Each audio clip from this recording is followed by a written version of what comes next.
So, hey, if y'all have not been with us, this might be new to you, but if you have, and some of my clients are on here, I'm Brent Whitaker. I'm with Business on Purpose. I've got Jay Dotson with Prosper CFO, good buddy of mine, actually works with a client of mine. Excited to have y'all really hear from him today. So you will not be hearing much from me. For those of y'all that are clients of BOP, I'm going to give a brief rundown of what we do, how we do it, and then I'm going to kick it over to Jay. But I would love to hear some big wins. And it's an acronym for beginning gratitude. Set your mind right for the day. It can be personal. It can be professional. Throw them in the chat and Jay can read some of those off. I will share one. A big win for me is we are going to celebrate my wife. She's been 12 years in youth ministry. God bless her. She is retiring from that. And so we are going to Charleston Sunday, Monday, Tuesday for a staff retreat where they're going to celebrate her. And we're just going to get some good time together in beautiful Charleston, South Carolina. So throw some big wins in the chat. What are you grateful for? I'll say mine is personal. My wife is 38 weeks pregnant, and so we are expecting a baby anytime soon over the next couple weeks. Or today, just hopefully not during the next 30 to 45 minutes would be wonderful. This will Uh, be cut short and you will have to hear this from will be me. cut short. I will say my wife is going to come first on that one. Richard, you got a contingent big win, potential home lot offer made. All right. Well, keep me posted. You've got my cell. That would be awesome. All right. Anybody else got some big wins to throw around? Just something you're grateful for. It can be small. It doesn't have to be monumental. All right. We'll keep throwing them in there for sake of time to honor y'all's time and Jay's time because he could be technically on the clock. We are going to get rocking and rolling. You can see, hey, here's what we're here for. Regain control, right? The 4D financial leadership framework that creates cash-free cash flow. And so that is what we are going to rock into today. If you haven't been with us, I'm going to give you a little intro to what we do at Business on Purpose. Let me ask y'all this. How the business was in his/her head. Does that resonate with you? Like if something were to happen to you, what would happen to the business? And so that is a scary thought sometimes. It's like, I don't know because all our processes, all of our knowledge, or at least 80% of it is in my head. And so at Business on Purpose, what we try to do, I want to show you the team here, is that's what I call the Instagram version. Our mission is to liberate owners from chaos to make time for what matters most. That's the LinkedIn version. We are 12 full-time W-2 employees, 8 W-2 coaches. We train relentlessly so that we can show up each and every day to help liberate you from chaos to make time for what matters most. And we want to get things out of people's head. We do that strategically. We say there are 4 cornerstones that every business needs to have in order to be thriving. And that's purpose, people, process, and profit. That's a lot of P's. Sound like a Baptist pastor. It's alliterations. And so there are tools that we build out within those cornerstones that liberate you from chaos. On top of those cornerstones, you'll see the master process roadmap. Think about that slab going down once you got the foundation. And then we go vertical, right? With what we call the 4 core: marketing, sales, operations, and admin, in that order. So on top of the cornerstones, we build out all the processes and we store it in your master process roadmap that run the business. Because we say your product is not your product. Like Richard's beautiful homes he builds out there in Houston, they're actually not his product. It's his process that delivers the product, which is your product. So your process is your product. And then we have the anchor, not like a boat anchor where you're just stuck in one place, but like a climbing anchor. We build that on type so you can train and implement all the rhythms that go into your business so you can keep moving forward. We house it in a software that's super easy. So there's your 4 P's. There's all the tools that go with it, from vision to master process roadmap to org chart to job roles to the financial side. And Jay's going to talk heavy about finances today. And again, those are all the tools that run your business. So you can kind of take a look at this and go, man, do I have these things within my business? Am I missing them? Do I have a few of them? Celebrate that. And so that is Business on Purpose. That's our framework to liberate owners from chaos so they have time for what matters most. But without further ado, I'm going to turn it over to Mr. Jay Dotson, and he is going to run the show. So buckle up. Awesome. Now I need to switch over so we can share from my screen. So just give me 1 second. Do it. Can you unshare or stop sharing? I most certainly can. Incredible. All right. All right. Can you all see my screen okay? There it is. I Perfect. got you. Incredible. And then Brent, I think I need to make you a host real quick Okay. because people are still joining. Perfect. So, And I can see them now when they oh, okay, pop up. perfect. Yep. Then I So don't we're need to worry good. about that. Awesome. Well, we're going to continue with the alliteration today. He was talking about the four P's. Now we're going to talk about the four D's, which every time I say this, it reminds me of the five D's of dodgeball and Patches O'Houlihan, if anybody knows what I'm talking about. Love it. I'd love to see it in the chat. But yeah, so I'm with Prosper CFO, a co-founder of this company, and today we're going to be talking a little bit more about how do we regain control? How do we build financial leadership into our organizations? And so a couple weeks ago in a peer group of mine, I had one of my friends lean over and say, "Jay, I'm ready to talk." And I say, "Okay, well, what's going on?" He says, "Well, I've got this controller and I keep trying to get her to commit to a 2 week close, but she keeps telling me that it's impossible. And she's at 3, maybe 4 weeks, and it always seems like she's busy." And we both share a laugh for a second about how that's not really a super acceptable answer for somebody to say to their boss. But that was really just the start of what was happening there. Because he would go on to say that this time last year, he had over $1 million sitting in his excess savings account, saved away for a rainy day. And he had one bad quarter, middle of the year last year. And it was Q4 before he even found out that he was going to be losing money on the year.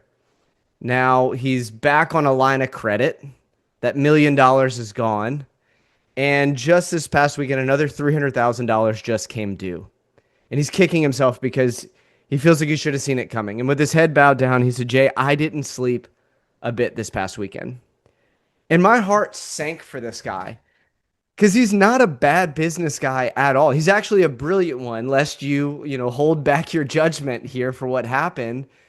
He grew his company from 5 million to 30 million in under 4 years. So he's really, really sharp. He cares deeply about his people. He's one of the good ones out there. But my heart was breaking for him because all of this was entirely avoidable. Every misstep was predictable. And if we can predict it, then that means that we can change course and avoid it. And so this is what happens when financial leadership is missing from the equation. And so that's why we believe so deeply that this is a problem that we're trying to solve within the market. Because 82% of businesses fail because of poor cash flow management. And what I want you to hear is that it's not because of poor cash flow. That would make sense, right? But it's because the management of cash flow is poor. And that's really unfortunate in one regard because it's something that you could so easily change. But in the other side, it's an amazing thing because we can change it. It's possible for us to course correct and to make changes here. And so what we have seen is that poor accounting is not just something that happens in a silo, but it's really just a downstream effect of poor financial leadership. And that this is one of, if you think about finance and accounting, it's one of the most underfunded functions within an organization. And oftentimes it's seen as a necessary evil. And so we try to spend as little as possible to get what we need for compliance purposes or to pay the IRS and just get out and get done. But this is what happens. That story is all too common in companies that are growing and scaling past just a small business. And so what happens here is that the finance department becomes a critical bottleneck, but at the same time, it becomes a gateway, if done well, to all the things that you hope for in your organization. And so this one department has the visibility to every other part of the business. And that's why it's so critical that as you're growing and scaling and things become more complex and there's more things going on in the organization that makes it feel chaotic, that you've got a clear roadmap and you've got the right person at the helm. And so that's what I want to talk about today. So what is financial leadership? I've distilled this down. They've got the 4 Ps. We're talking about the 4 Ds here. So first, this is one driver. This is an individual who is accountable to financial health. This is our definition of what financial leadership is going to be around. Next is you need to have clear direction. So once you have the right person, that person needs to then be clued in for where you're trying to go. It needs to be towards a quantified future. And so we're going to talk a little bit about that today. You then need to have useful data. So it's important to know where you've been, but also more important is what's important to track in order for us to get where we're trying to go. And lastly, we need to have the discipline to show up, to do the work, and to hold the business accountable. So let's dive in. So first, the driver who is accountable for financial health. We so believe that leadership must come first, and that so many issues get resolved when you have the right person in the right seat. If any of you have followed, I can't remember his first name, not Donald Sullivan, but the guy who wrote Who Not How. So many of these problems are solved when you get the right person in the right seat, and that person is leading the charge within your organization. And so many of us, we hire bookkeepers, we hire somebody to offload some of the AP, AR stuff. Maybe we've got a controller that we've delegated tasks to, but the owner still carries the weight of the financial health of the business. So here's what I mean. We delegate so much of this in the world of financial administration without handling or delegating any roles within financial health. So financial administration looks like this. It looks like bookkeeping, looks like AR, AP, so that's accounts receivable, and we're invoicing. It's how are we paying our vendors. It's also looking like payroll and tax. Who's going to be our liaison to help us coordinate tax at year end or paying our quarterlies? And then coordinating a month-end close. Are we doing it efficiently, right? But this whole entire side around the financial health of the business often goes unchecked, or it gets handled after the fact of all the administration.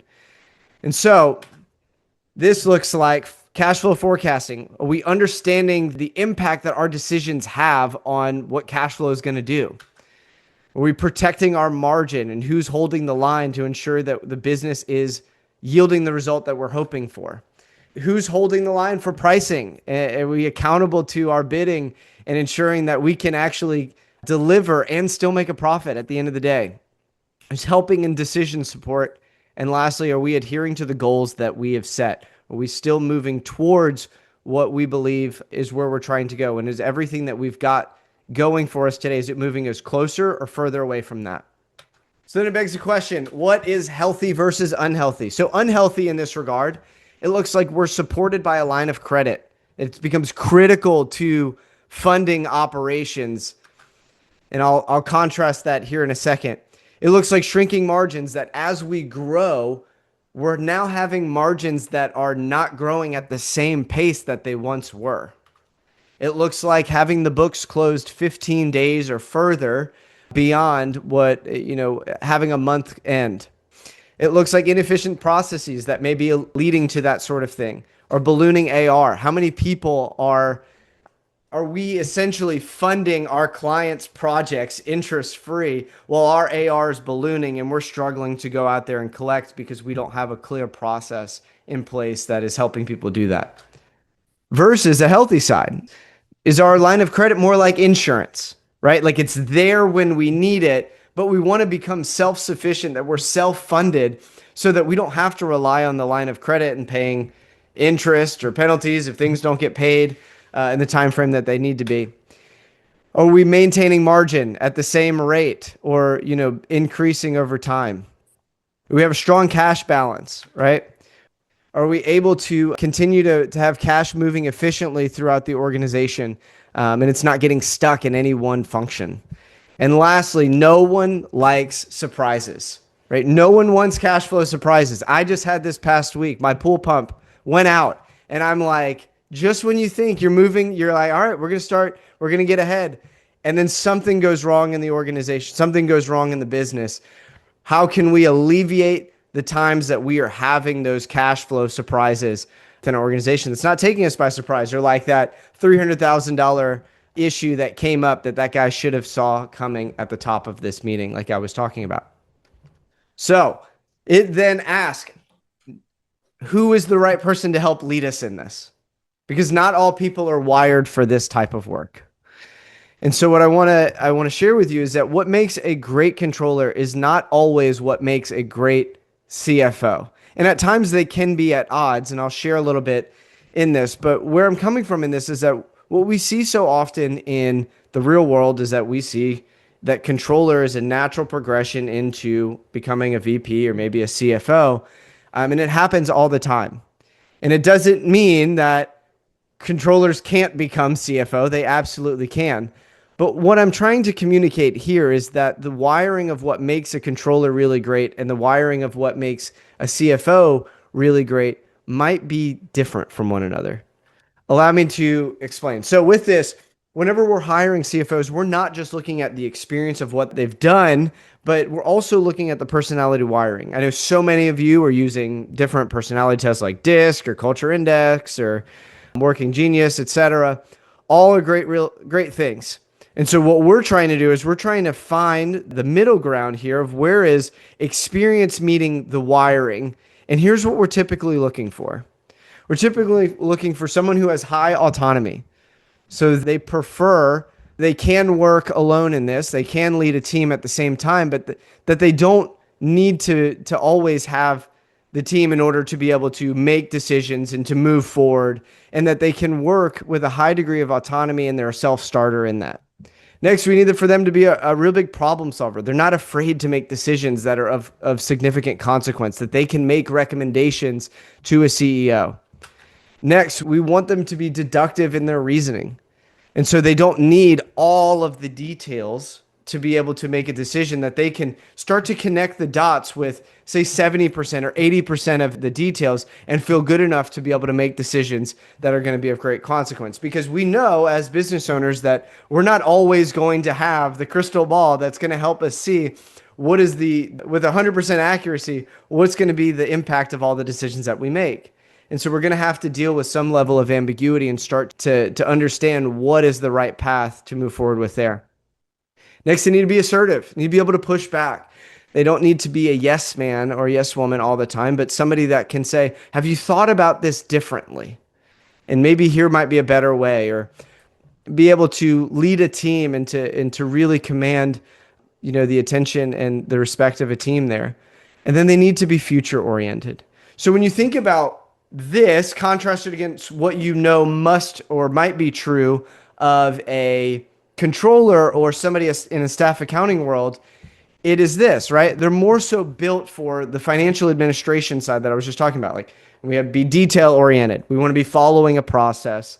They're process driven. They're risk averse. Like, they feel totally comfortable just following a process, and that they can work within the frameworks and the parameters that exist there. And they might be more compliance focused.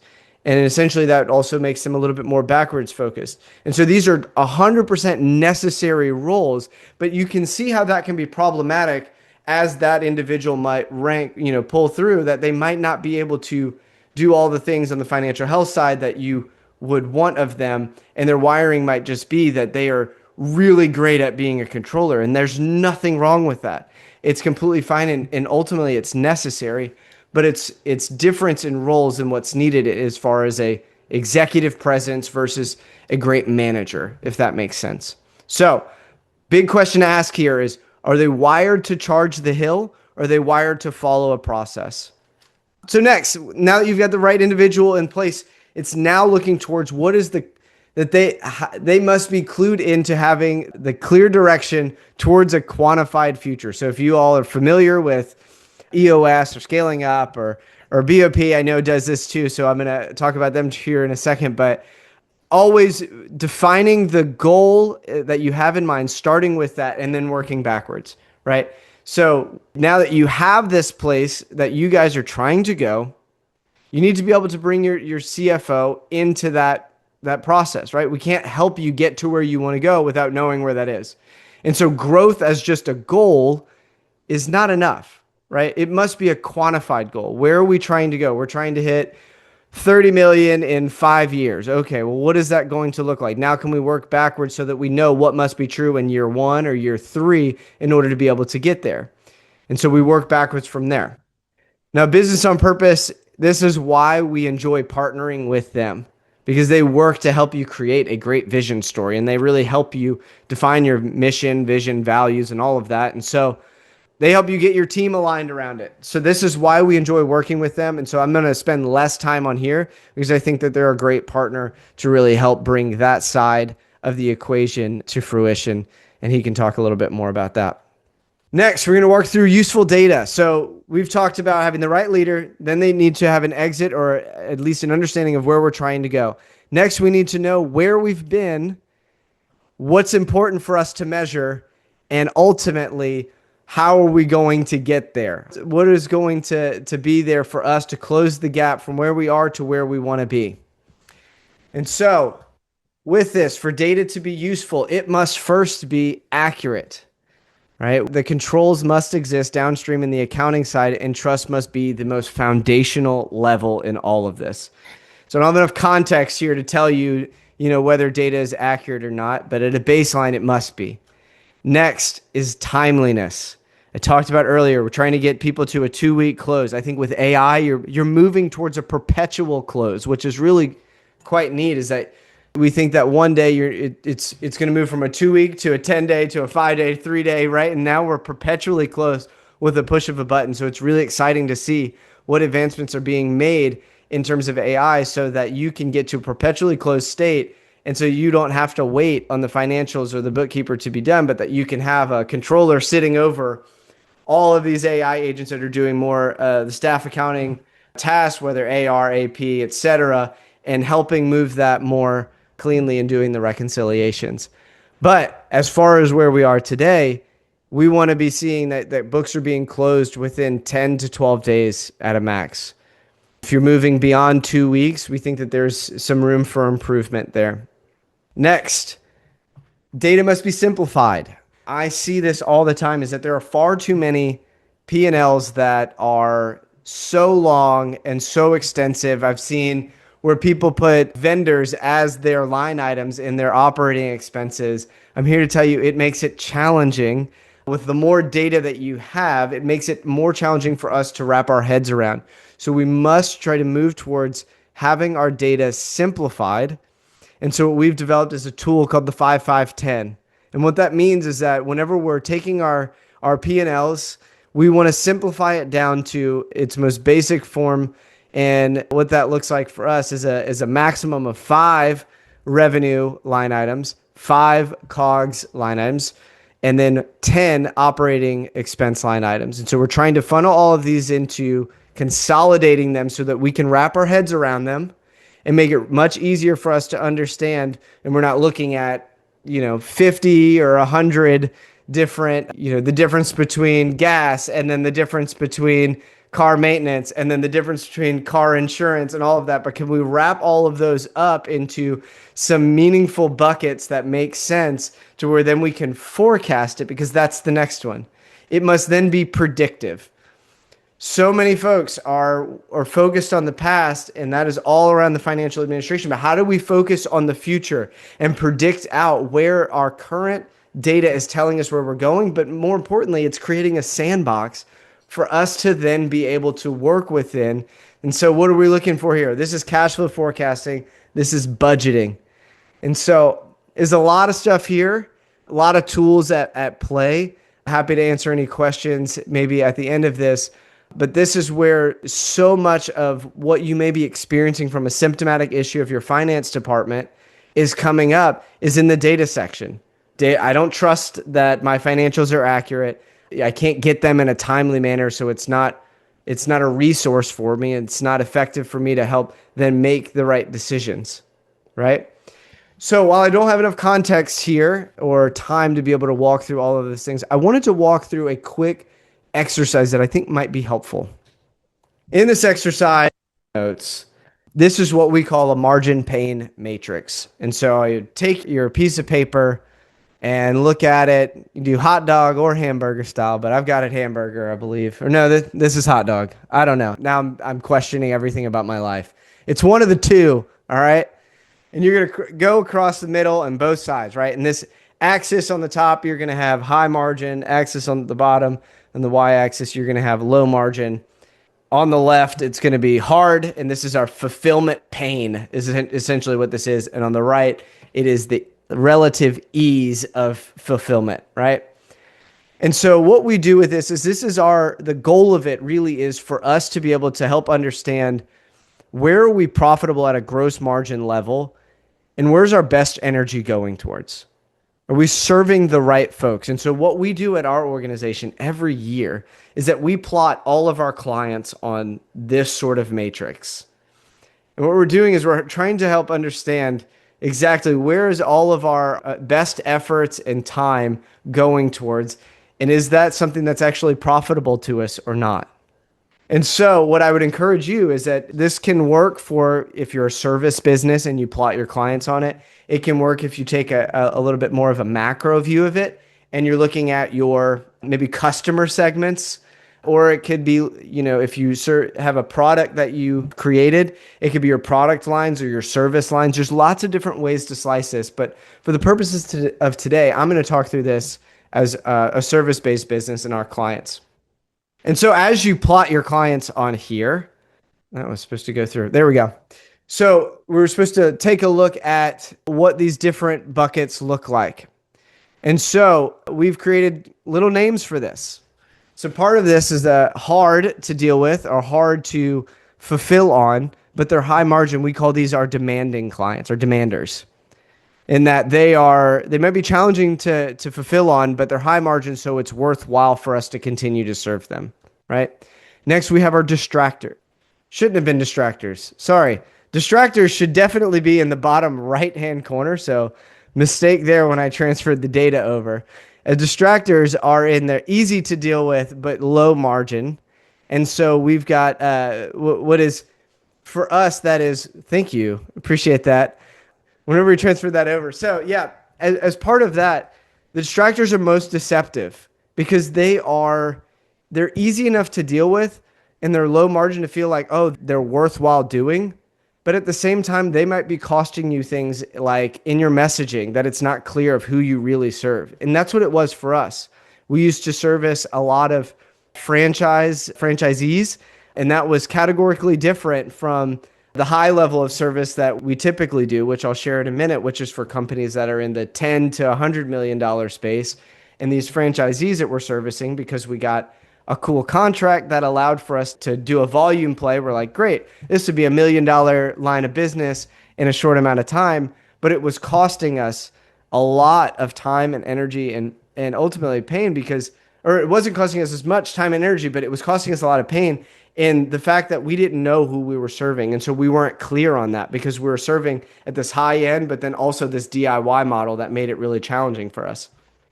Next, you've got your drainers. This should be no question as to who falls into this bucket. And with your team, they know it. These are painful clients anytime you get an email from them or a call and you roll your eyes or they're a challenge to deal with and they're low margin. And so we ask ourselves, why are we even serving them? And our last one, which is dreamers, which should have been at the top right, which is our easy clients and our high margin. And so the goal here is not that we just cut off everybody. It's for us to really get intentional about who we're serving, right? Can we move our drainers up into demanders by just charging more money? That might be the case in some regards, but it might not be in others. Like in a service-based business like ours that are recurring, we can certainly do that. In a more one-touch or one-time, deal, that might not be as possible, but it helps you at least understand the buckets or what was true of those demanders so that you can help, or there's drainers so that you can not handle or deal with those in the future. Any questions here before I move on? It's really good. Awesome. Lastly, then I don't know how you can move that. I don't know if it's still helpful there we go. Appreciate it. Is it gone? Excuse me all. Yep. Except for the arrow. Now it's still there. Yeah. So the discipline, lastly, to hold the business model accountable. So with this, so much of this is the discipline of showing up and just being consistent, right? Doing the work. It's not enough to know that you are trying to get fit. We've got to show up every day to go to the gym, to do the exercising and to lift the weights and make sure that our nutrition is intact, right? And so this is so much of that same sort of stuff. And so today I'm going to walk you through the cadence in which this exists so that it can help you understand how to run a really effective finance meeting. And so this cadence is going to create first visibility, not just to our past, but more importantly to our future. That was what we're talking about with the cash flow forecasting.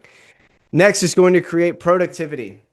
And in that, I would say that productive is often the last word we would use to describe finance meetings. I know for me, when I used to lead them at an organization and I was really bad at it, I would open up QuickBooks and I would say, all right, here's all of the data, and just allow the owner to like look at it and ask questions. And then I'd go do drill downs and to like find out like, oh, what was that uptick in office expenses? And I don't know, let me go find out.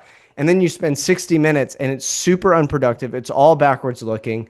And so how do we avoid that and ensure that we're moving forward and helping make decisions that can impact tomorrow and next month and the next quarter, right? That are going to help us move towards where we're trying to go.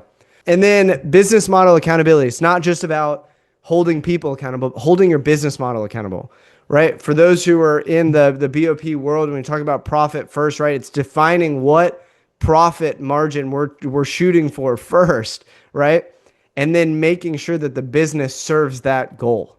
And so that's what we've got to ensure here, that profit and cash flow don't slip in the pursuit of our goals and dreams. The one question that I'm often asked by owners is, why am I always the one who has to drag my team to care about the things that should matter most to the business, which are, like improving LTV or decreasing customer acquisition costs or ensuring that our margins are maintained at a job level perspective, right? And so all this sort of stuff gets solved within a framework like this. And so we developed a fit team or a fit meeting agenda. And so what this is an agenda to walk through your finance, to have an effective finance meeting. So we start by reviewing the past. We spend only 10 minutes on the past. First, we celebrate the win. Similar to what we did today, we almost want to start a meeting with gratitude. Next, we're going to confirm goals. Simply, is what we said was important at the quarter, planning session, is that still important to us today? Next, we work through our quick projects and understanding of, is anything on track or off track? And lastly, we work through a bluff review. Now, this bluff review, it stands for bottom line up front, and this is a military communication tactic. And let's cut to the chase and get to what's most meaningful and then fill in the gaps as necessary. And so with this, we're not going to look at all of our P&L like I just did before when I was talking about how I just open up the QuickBooks and then walk through everything. We'll do that in a second, but we start with the bluff review because it's going to tell us our 4 main metrics that we're looking at: revenue, gross profit, net profit, and ultimately, what is it doing to our cash? And so with this, we're trying to understand whether we hit target or didn't hit target. And more importantly, why did we do that? And what we're looking for here is 1 to 2 reasons that make up the most, that are worth the majority of the reason of why we hit target or didn't hit target. So then you use that to then look at the P&L and say, well, now I can see the ones that I'm mapping from the bluff review, my reasons are now highlighted on the P&L to say, that's why. And here's the reason why. Our office expenses went up by $30,000 last month. Okay, great. Here's the reason why. And so it's much more focused look at our P&L into the things that actually matter. And we're not looking at immaterial details throughout it. The next 45 minutes, we are creating the future. So with this, we are looking at our forecast review. We're looking at our CFO monthly focus, which I will share with you in a second what that is. And then we are closing the gap. So this forecast review, that's the cash flow forecast that I was just talking about. We're scenario modeling, understanding what is the impact of our decisions on cash flow. Right? So you're sandboxing. Can we make that higher? Should we buy that piece of equipment? And how is that going to impact our cash flow? Let's know those things in advance, get it on a spreadsheet, and understand so that when it happens, we're not surprised and we're not waiting until the last second, but that we can be proactive in all that we're doing from a cash flow perspective. The CFO monthly focus, I'm going to share with you in a second. And then the close the gap, that's kind of like your IDS if you're familiar with EOS. So how are we going to close the gap? How do we prioritize what is most important for us to close the gap from a financial perspective to help us get where we're trying to go? Lastly, we close the meeting by reviewing all the action items and takeaways and rating it. The CFO monthly focus. So this is what I was just describing. Every month you have a theme. And so it starts with this. You create a calendar and you create a focus. And every month you take a look at Say in January, you're focused on our year-end review. How did we close out the year? Did we hit our goals from last year? Then we work through, say in February, we're trying to understand what is the cash flow within our business so that any amount that's in our business, we're not holding any excess that we can take out and make sure that then we're diversifying our risk from a business owner perspective, or ensuring that like, hey, have we maintained our level of working capital within our organization? Maybe and I'll just cherry pick a couple. In June, we do that client margin matrix I just looked at. In October, we're working towards next year planning, creating our budget. In December, we're working through an expense optimization review. So we're reviewing all of our vendors and ensuring that they're all moving towards what we're saying is important to us and we don't have any waste in our organization. How many of us are paying for the additional subscriptions that we just signed up for forever ago and forget to use them, but we forget we're paying for them until you see it on your credit card statement or whatever. And then you're like, okay, I forgot I need to go cancel that, right? So you want to, the whole goal of this exercise is that you can make your finance department more hygienic and proactive, and it lives on the calendar and you know exactly what you're going to be focusing on so that you don't have that issue of what I was talking about at the top of this call, where that $1 million now goes away or the $300,000 comes due and you're now surprised about it. But that's something you are proactively working against and protecting your business, and that this becomes something that can really help you move towards your goals and protect your business at the end of the day so that you don't become one of those statistics of just another company that was, in the 82% that failed because of poor cash flow management. Like, let that not be said of you because it is entirely avoidable. And so for us, we created a bunch of tools, just like BOP was, what Brent was saying with BOP's created all these tools for this. We've created all of our tools that fit these different focuses so that you don't have your margin and your cash flow slip in pursuit of all the things you're hoping your business becomes, and that the finance department actually enables that and becomes a gateway to those things. So I'd ask you, where is your financial leadership gap today? Is it in your driver? Is it not having the right person in the right seat? Is it the fact that they're not clued in on the direction of where you're trying to go and have created a roadmap that might make it even possible for you to get there? And it's quantified that you know exactly, where you're trying to go from a revenue or cash flow or an exit number. And so what is it? Is it the fact that you don't trust your data, that it's not timely, that you're not forecasting, and that you are consistently shooting from the hip and hoping that it lands, and maybe it's gotten you this far, but it's becoming overwhelming? Or is it the discipline that the finance meeting doesn't live on the calendar and it's more ad hoc if it ever happens? And so with all of this, I want to say that Prosper is here to help. If you have people in place, that's awesome. Hopefully this has served as a way that can help you have some more language, have a framework that you might be able to then bring back to your team. But if you don't have, a team, or you are experiencing some of those same issues that I was just talking about, I want to share about who we serve. So for us, this is typically founder or owner-led organizations that are between $10 and $100 million in annual revenue. And the industries that we find a greater concentration in for the clients that we serve are construction, commercial contractors, people in the trades, more blue collar, service-based businesses, and many more. I've often said too, we've served companies that are in private aviation and retail as well. So it's like anything in between is stuff that needs great financial leadership.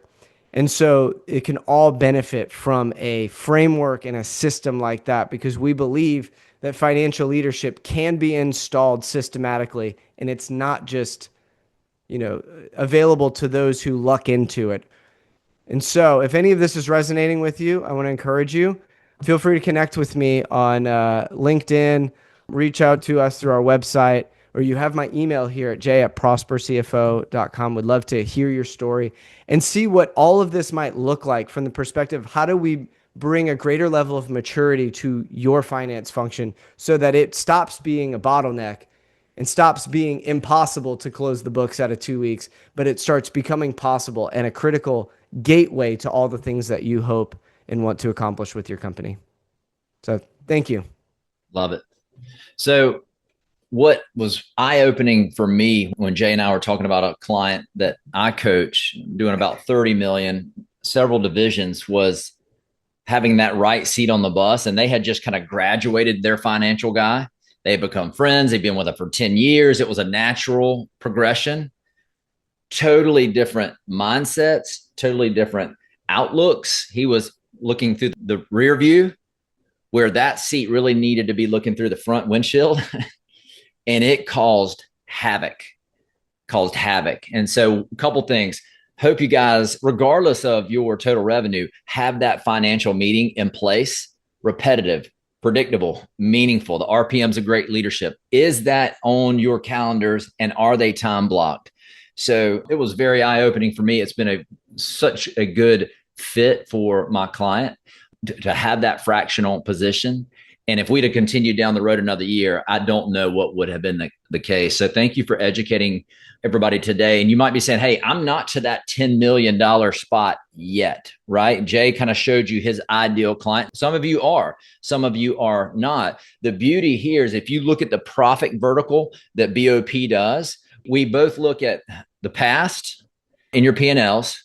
We look at like current, present with our level 2 dashboard, a crystal clear snapshot of the health of your finances. And then we forward look with a forecasting document. So we're looking at all three, and we serve folks that are basically doing at least $1 million in total revenue with some exceptions, 2 or 3 full-time employees, and a desire to grow. So there are 2 methodologies, 2 companies here represented that think and coach the same way and have the same mission to serve.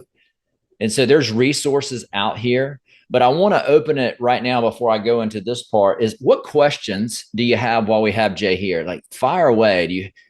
Floor's yours. This is where we grow and get better together. Don't be afraid to come off mute and ask Jay a question.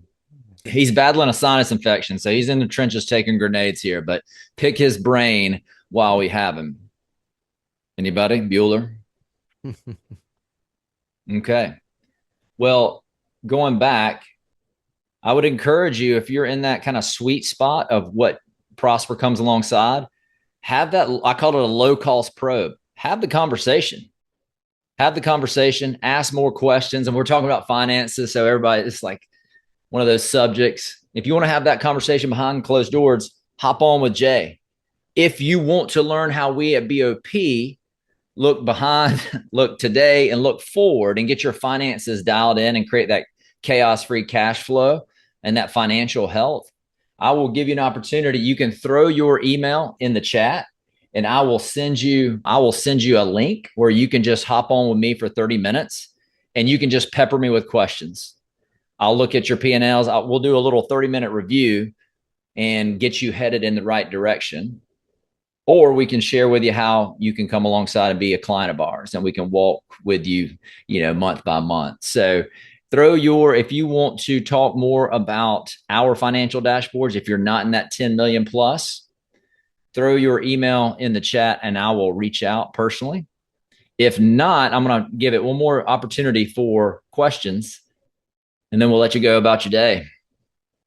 All right, gang. Well, hopefully you have one big takeaway. I would love, you can even throw that in the chat. What was the one thing you're like, hey, that resonated. I can implement that and we can get just 1% better.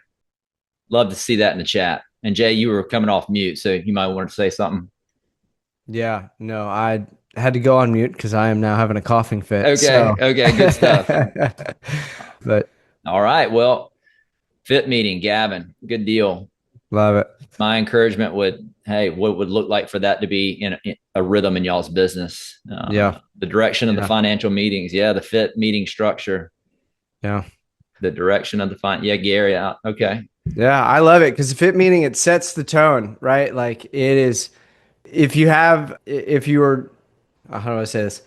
I was showing up to those meetings in my past life when I was a finance leader, not knowing how to do this super well.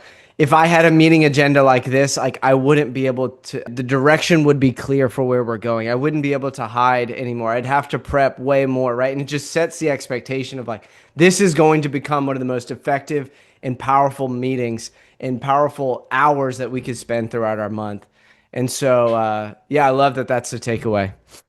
All right, gang. It's Friday. It's about lunchtime. My stomach's Woo! growling. So I'm going to grab some barbecue down here in the low country of South Carolina. Y'all have a great weekend. Yeah, take care. Thank you all.